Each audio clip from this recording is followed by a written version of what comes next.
নমস্কার বন্ধুরা, পর্ণ কুটিরে সবাইকে স্বাগত।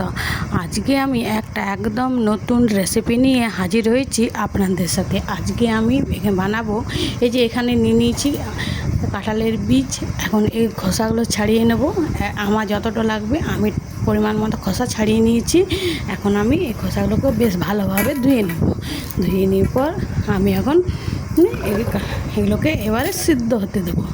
সিদ্ধ হওয়ার জন্য আমি একটুকু লবণ দিয়ে দিচ্ছি, তাতে এগুলো বেশ ভালোভাবে সিদ্ধ হবে। এখন আমি গ্যাসের মধ্যে চাপিয়ে দিচ্ছি এগুলো সিদ্ধ করার জন্য। আজ আমি বানাবো রেসিপি, আমি তো রেসিপির নামই বলতে ভুলে গেছি। এই যে আমি এখানে যতগুলো পেরেছি ছাড়িয়ে নিয়েছি লাল এটা। আর এখানে আমি এক মিক্সচারে গোটা বীজগুলো গ্রেট করে নিচ্ছি। আর এখানে আমি আগে থেকে জল গরম হতে দিয়ে দিয়েছি।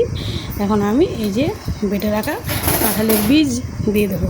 একবার এরকমভাবে কাঁঠালের বীজের ডাল রান্না করে খেয়ে দেখবেন, তারপরে বলবেন। তার মানে আজকে আমি বানাচ্ছি কাঁঠাল বীজের ডাল। দিয়ে দিচ্ছি পরিমাণ মতো লবণ আর একটু হলুদ দিয়ে পরে বেশ এরকম দিয়ে দিচ্ছি একটু আদা বাটা। যখন ডালটা ফুটে উঠবে তখন দিয়ে দেবে আদা বাটা। ব্যাস, তারপরে একটুকু নাড়াচাড়া করে নামিয়ে নিতে হবে। আর দিয়ে দিচ্ছি দুটো কাঁচা লঙ্কা। বন্ধুরা, একবার এরকমভাবে যদি এই যে দিচ্ছি এখানে আছে গরম মশলা, শুকনো লঙ্কা, সামান্য জিরে, ফড়ং দিয়ে দিচ্ছি আমি এখানে।